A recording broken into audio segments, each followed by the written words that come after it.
Hi అండి, నమస్తే. ఈరోజు మన కిచెన్లో చికెన్ మండి చాలా సింపుల్గా టేస్టీగా ఎలా ప్రిపేర్ చేయాలో ఈ వీడియోలో మీకు చూపిస్తాను. మండి తినాలి అనుకుంటే రెస్టారెంట్కి వెళ్ళే అవసరం లేకుండా ఇంట్లో ఉన్న వాటితోనే చాలా తక్కువ మసాలా ఉపయోగించి చికెన్ మండి ఒకసారి ఇలా ట్రై చేయండి. ఫస్ట్ టైం ప్రిపేర్ చేసే వాళ్ళకైనా కానీ చాలా బాగా కుదురుతుందండి. పిల్లలతో పాటు పెద్దవాళ్ళు కూడా ఇష్టంగా తింటారు. ఇక్కడ నేను కేజీన్నర వరకు చికెన్ని తీసుకున్నాను. 1 కేజీ బాస్మతి రైస్ని తీసుకున్నాను. ఈ మండి ప్రిపేర్ చేయడం కోసం ఒక మసాలా కావాలి కాబట్టి ముందుగా ఇక్కడ నేను మసాలా ప్రిపేర్ చేయడం కోసం మిక్సీ జార్లోకి ధనియాలతో పాటు ఓల్ బిర్యానీ స్పైసెస్ని, కొంచెం మిరియాలని, నెక్స్ట్ కొంచెం జీలకర్రని, అలాగే కొంచెం కసూరి మేతి కూడా వేసి ఫైన్ పౌడర్ లాగా చేయాలి. ఈ మసాలాని ఒక గిన్నెలోకి తీసుకుంటున్నాను. చికెన్ పీసెస్కి కావాల్సినంత మసాలాని ఇలా గిన్నెలోకి తీసుకుని రైస్ కోసం కొంచెం మసాలాని పక్కన పెట్టేశాను. నెక్స్ట్ ఇప్పుడు ఈ మసాలా పౌడర్లోకి రుచికి తగినంత ఉప్పుని, రుచికి తగినంత కారంని, కొంచెం పసుపుని, అలాగే ఫ్రెష్గా దంచి పెట్టుకున్న అల్లం వెల్లుల్లి పేస్ట్ని, కొంచెం నూనెను కూడా వేసి మసాలా అంతా కూడా చక్కగా కలిపి వీటిని ఇప్పుడు చికెన్ పీసెస్కి పట్టించాలి. ఇక్కడ నేను కేజీన్నర చికెన్ తీసుకున్నాను కదా, అందుకు తగ్గట్టుగా మసాలాను తీసుకోవాలి. నెక్స్ట్ ఒక లెమన్ని కూడా ఇలా పిండి తీసుకుంటున్నాను. ఇప్పుడు ఈ మసాలా అంతటిని కూడా చేత్తో చక్కగా కలిపేసేయాలి. వీడియోలో చూపిస్తున్న విధంగా ఇలా కలిపిన తర్వాత నెక్స్ట్ ఇప్పుడు చికెన్కి పట్టించాలి. ఇక్కడ నేను ముందుగానే 1.5 కేజీ వరకు చికెన్ని తీసుకుని నీట్గా క్లీన్ చేసి పక్కన పెట్టాను. ఆ చికెన్కి ఘాట్లు పెట్టి చక్కగా పెట్టేసేయాలి. ఇక్కడ మీకు వీడియోలో చూపిస్తున్న విధంగా ఇలా ఘాట్లు పెట్టేసేయాలి. నెక్స్ట్ ఇప్పుడు మనం ముందుగా కలిపి పెట్టిన మసాలాని ఈ పీసెస్కి అంతటికీ కూడా చక్కగా పట్టించాలి. మసాలా పడితేనే ఈ ముక్కలు చప్పగా లేకుండా రుచిగా ఉంటాయి కాబట్టి ఇలా ఘాట్లు కొంచెం ఎక్కువగానే పెట్టేస్తున్నాను. కేజీ రైస్కి 1.5 కేజీ వరకు పీసెస్ తీసుకుంటే చాలా రుచిగా ఉంటుందండి. మనం ఎక్కువ మసాలా కూడా వాడట్లేదు. ఇంట్లో ఉన్న మసాలాలతోనే చాలా తక్కువ మసాలా ఉపయోగించి ఈ చికెన్ మండి ప్రిపేర్ చేస్తున్నాం కాబట్టి చాలా రుచిగా ఉంటుంది. ఇక్కడ చూడండి, వీడియోలో చూపిస్తున్న విధంగా ఈ మసాలా అంతటిని కూడా ఇలా చక్కగా మసాజ్ చేస్తూ ఇలా పట్టించాలి. పీసెస్ అన్నిటికీ కూడా ఇలా పట్టించిన తర్వాత ఇప్పుడు వీటిని ఉడికించడం కోసం ఇడ్లీ స్టీమర్ని కానీ లేకపోతే కాస్త వెడల్పుగా ఉండే పాత్రలోకి ఒక 2 గ్లాసుల వరకు వాటర్ని తీసుకుని వేడి చేయాలి. అలా వేడవుతున్నప్పుడు ఇలా తీసుకున్న పీసెస్ అన్నిటిని కూడా ఈ గిన్నెలోకి పెట్టి మూత పెట్టేసేయాలి. ఆవిరి బయటికి పోకుండా మనం తీసుకున్న స్టీమర్లోకి ఒక 1/2 లీటర్ వరకు వాటర్ ఉండేటట్లు చూసుకోవాలి. ఆ వాటర్కి మీడియం ఫ్లేమ్లో పెట్టి ఇక్కడ నేను 30 నిమిషాలు ఉడికించిన తర్వాత చూపిస్తున్నాను. వీటిని ఖచ్చితంగా మీడియం ఫ్లేమ్లో 30 నిమిషాలు ఉడికించాలి. ఇక్కడ వీడియోలో చూస్తే అర్థమవుతుంది కదా, ముక్కలు ఇలా చక్కగా ఉడకాలి. పీసెస్ అనేవి లోపల వరకు ఉడికితేనే చాలా రుచిగా ఉంటుందండి. ఇక్కడ చూడండి, తీసుకున్న వాటర్ ఇలా ఉంటుంది కదా, ఆ చికెన్ వాటర్ని మనం రైస్ ఉడికించడం కోసం వాడతాం కాబట్టి పక్కన పెట్టేసేయాలి. నెక్స్ట్ ఉడికించిన చికెన్ పీసెస్ని ఇలా ఐరన్ మూకుల్లో కొంచెం నూనె వేసి వీటిని చక్కగా ఫ్రై చేయాలి. మంచిగా రంగు మారే వరకు, అలాగే పైన లేయర్ కాస్త క్రిస్పీగా అయ్యే వరకు 2 వైపులా కూడా తిప్పుకుంటూ మీడియం టు లో ఫ్లేమ్లో పెట్టి చక్కగా ఫ్రై చేయాలి. చికెన్ పీసెస్ బాగా ఉడికించిన తర్వాత ఇలా ఫ్రై చేయడం వల్ల చాలా రుచి ఉంటుందండి. ఇక్కడ మీకు వీడియోలో చూస్తే అర్థమవుతుంది కదా, ఒకవైపు ఫ్రై చేసిన తర్వాత మళ్ళీ రెండవ వైపుకి టర్న్ చేసేసి 2 వైపులా చక్కగా ఫ్రై చేసేసి ఇలా పక్కకు తీసేయాలి. ఇలానే అన్ని పీసెస్ని కూడా ఫ్రై చేయాలి.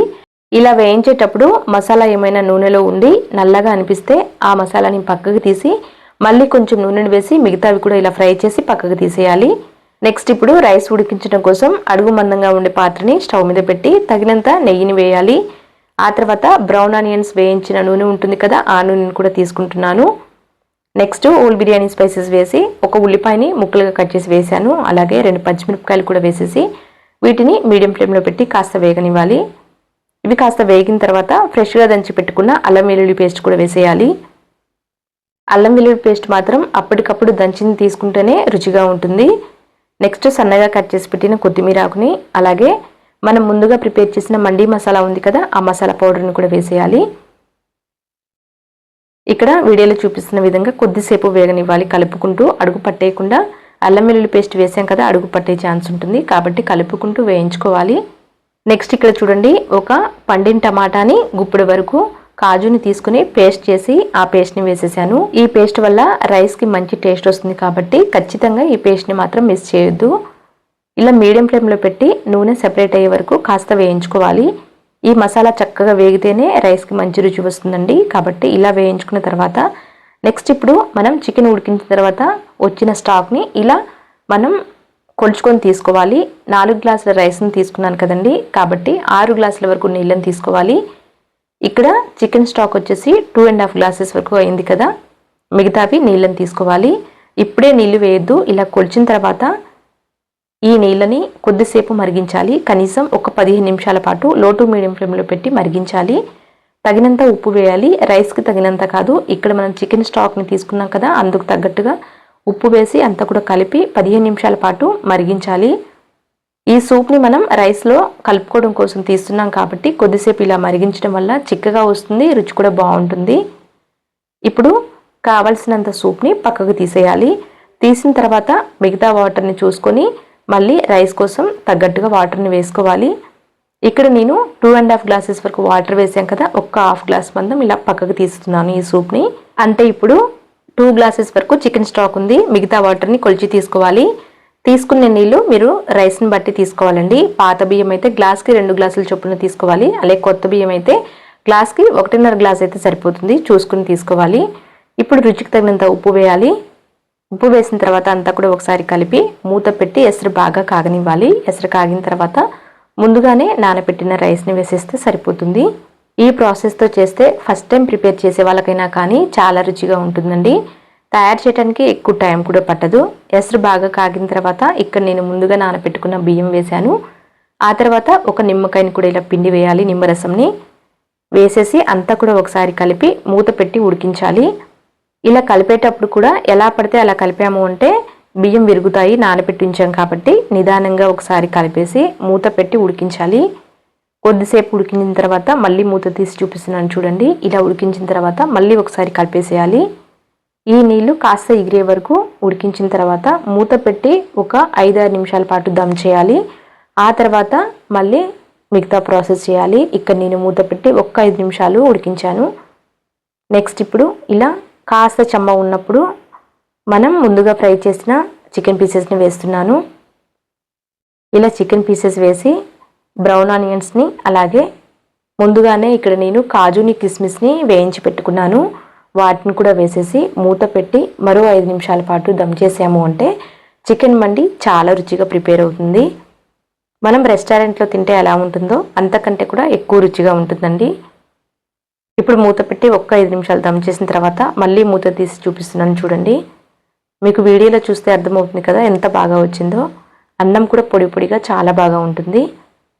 ఇలా ఉడికించిన తర్వాత ఇప్పుడు స్టవ్ ఆఫ్ చేసేయాలి. స్టవ్ ఆఫ్ చేసేసి ఒక 5 నిమిషాలు పక్కకు పెట్టాము అంటే అన్నం పొడి పొడిగా చాలా రుచిగా ఉంటుంది. కాబట్టి స్టవ్ ఆఫ్ చేసిన తర్వాత ఇక్కడ నేను స్మోక్ని ఇవ్వడం కోసం ఒక బొగ్గుని కాల్చి తీసుకున్నాను. ఆ బొగ్గు పైన ఇలా నెయ్యిని వేస్తున్నాను. ఒకవేళ బొగ్గు అవైలబుల్లో లేకపోతే ఎండు కొబ్బరినైనా కాల్చి పెట్టేయచ్చండి. స్టవ్ ఆఫ్ చేసిన తర్వాత ఇలా చేసి మూత పెట్టి ఒక 5 నిమిషాలు పక్కకు పెట్టేశాను. 5 నిమిషాల తర్వాత మళ్ళీ మూత తీసి చూస్తున్నాను చూడండి. ఇప్పుడు ఈ బౌల్ని పక్కకు తీసేసి సర్వింగ్ ప్లేట్లోకి సర్వ్ చేసుకుంటే చికెన్ మండి ప్రిపేర్ అయినట్లే. ఇక్కడ నేను ఎగ్స్ని బాయిల్ చేశాను, ఆ ఎగ్స్ని కూడా పెట్టేస్తున్నాను. చాలా సింపుల్గా తక్కువ మసాలాతో ఇంట్లో ఉండే వాటితోనే ఇలా ఒకసారి ట్రై చేయండి. రెస్టారెంట్కి వెళ్ళే అవసరం లేకుండా ఇంట్లోనే ప్రిపేర్ చేసుకోవచ్చు. అలాగే చాలా రుచిగా కూడా ఉంటుంది. మనం ముందు ప్రిపేర్ చేసిన మసాలా ఒక్కటి చేసుకున్నాము అంటే ఆ మసాలాతోనే చికెన్ పీసెస్కి పట్టించి కొంచెం మసాలాని పక్కకు పెట్టి రైస్లో వేసి ఉడికించాము అంటే ఈ రైస్ కూడా చాలా రుచిగా ఫ్లేవర్ఫుల్గా ఉంటుందండి. ఇలా రైస్ని తీసుకొని మనం మండీలో ఎలా అయితే సర్వ్ చేస్తారో అలా ఇలా పెట్టేస్తున్నాను, పిల్లలకి కొంచెం కలర్ఫుల్గా ఉంటుందని చెప్పేసి. నెక్స్ట్ మనం ముందుగా ఈ సూప్ని పక్కకు తీసాం కదా, ఆ సూప్ని కూడా పెట్టేశాను. ఇప్పుడు కొంచెం బ్రౌన్ ఆనియన్స్ని వేయించిన కాజుని వేస్తే అయిపోతుంది. అంతే అండి. Thank you for watching.